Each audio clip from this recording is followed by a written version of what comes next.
नमस्कार। महर्षि पराशर बड़े उच्च कोटि के विद्वान थे और तपस्वी थे। दूर दूर से इनका नाम था, देश प्रदेश में इनका नाम था। जो पराशर थे, कई ग्रंथ का इन्होंने रचना करी। पराशर होरा शास्त्र जो आजकल ज्योतिष में पढ़ाई जाती है, और इनका आशीर्वाद पाने के लिए बड़े बड़े सम्राट इनके आशीर्वाद के लिए ललायित रहते। और वेद व्यास जी की बुद्धि बड़ी तीव्र थी। जो बात ये एक बार सुन लेते थे उसे सदा याद रखते थे। हिमालय की गोद में इनकी शिक्षा प्रारंभ हुई। उनके अनेक ऋषियों मुनियों के आश्रमों में जाकर इन्होंने ज्ञान प्राप्ति किया। समय वैदिक साहित्य बिखरा पड़ा हुआ था। महर्षि पराशर बहुत बड़े विद्वान थे, तपस्वी थे और बहुत बड़े ज्ञानी थे। अनेक ऋषि मुनियों के आश्रम में इन्होंने जाकर ज्ञान प्राप्त किया। उस समय वैदिक साहित्य बिखरा हुआ था। मतलब किसी के पास जैसे आयुर्वेद की शिक्षा किसी और के पास थी, साहित्य की किसी और के पास थी, तो ऐसे बिखरा हुआ था ये। तो जो ये रचनाएं थी सारी बिखरी हुई थी। तो किसी ऋषि के पास कुछ था तो किसी ऋषि के पास कुछ था। सारी रचनाएं एक ऋषि से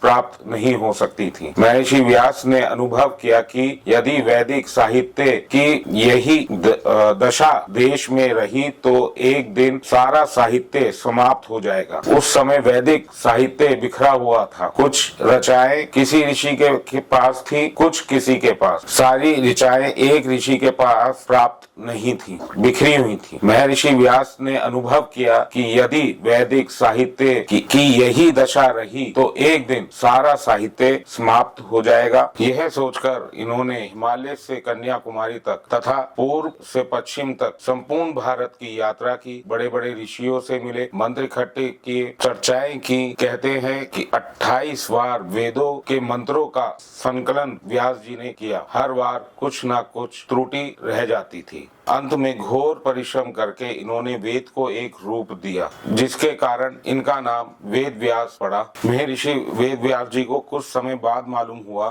कि जो काम उन्होंने पूरा किया है उसमें साधारण लोगों का तो भला ही नहीं होगा, अतः संसार के कल्याण के लिए कोई उपाय खोज। अंततः उन्हें महाभारत लिखने की प्रेरणा हुई कि जो भी मनुष्य है संसार में वह पाप की ओर ना जाए। इसीलिए उन्होंने कई कथाओं की रचना करी, महाभारत की रचनाएं करी। ऐसी अनेकों उन्होंने ग्रंथों की रचना करी है। सभी प्रकार के चरित्रों का समावेश इसमें कर दिया। इन्होंने अपनी कथा के माध्यम से, गीता के माध्यम से, महाभारत के माध्यम से संसार को एक प्रेरणादायक चीजें दी कि हमें कहाँ पर क्या करना चाहिए, कौन गुरु किस लायक है। तो इन्होंने अपनी छोटी छोटी कथाओं में या महाभारत में, इन सब चीजों में इन्होंने पूरा वर्णन दे रखा है। महाभारत से ही गीता लिख ली है, तो इन्होंने पूरी रचना उसमें बताई है अपनी ग्रंथों में।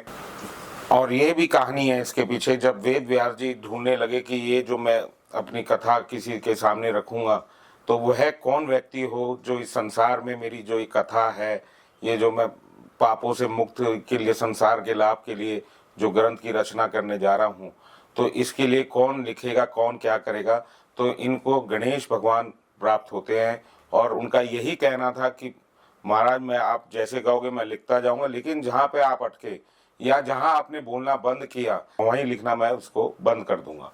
इसमें महाभारत में अनेक कथाएं हैं, अनेक चीजें हैं। कौरव और पांडवों का युद्ध है इसमें, और भी कई कहानियां हैं। और जो भी संसारिक चीजों में, जैसे दादा का प्यार है, गुरु है, लालच है, और क्या क्या चीजें हैं, स्त्री की प्राप्ति है। कई जगह देखिए वहां पे अपहरण होता है, कई जगह चीरहरण होता है। तो इसके अंदर सारी चीजें, संसार से जो रिलेटेड चीजें हैं, वह सब इन्होंने इस विशाल ग्रंथ के अंदर गणेश भगवान के माध्यम से सारी रचनाएं करी। और इसको जो भी ग्रंथ को पढ़ता है तो उसको संसार के सारे ज्ञात होते हैं, सारी चीजें ज्ञात होती हैं। जो महाभारत में गीता है वही गीता आप पढ़ते हैं, जो कि 18 अध्याय में दी गई हुई है। इसके अंदर वेद व्यास जी के बारे में बस मैं अभी इतना ही कहूँगा। और जो ये प्रांत है कि ये ब्राह्मण नहीं है, कि ये हैं कि वो हैं, लोग बाग 100 बातें कहते हैं। ग्रंथ उठाएं, महाभारत पढ़ें। पहले ही खंड में वेद व्यास जी के बारे में बहुत अच्छा वर्णन दे रखा है, और उसके अंदर बता रखा है कि इनके जो पिता हैं वो पराशर थे, और वो भी बहुत बड़े विद्वान थे, ऋषि थे, और उन्होंने भी कई ग्रंथों की रचना करी। जब वो थे तो उनके पास बड़े बड़े सम्राट, राजा, महाराजा सब उनके आशीर्वाद के लिए लोहित रहते थे, मतलब तड़पते थे उनके आशीर्वाद के लिए। तो मैं यही कहूँगा कि वेद व्यास जी ब्राह्मण थे और ऋषि थे और बहुत बड़े ज्ञानी, जिन्होंने हमारे को बहुत चीज़ें संसार में दी हैं। नमस्कार।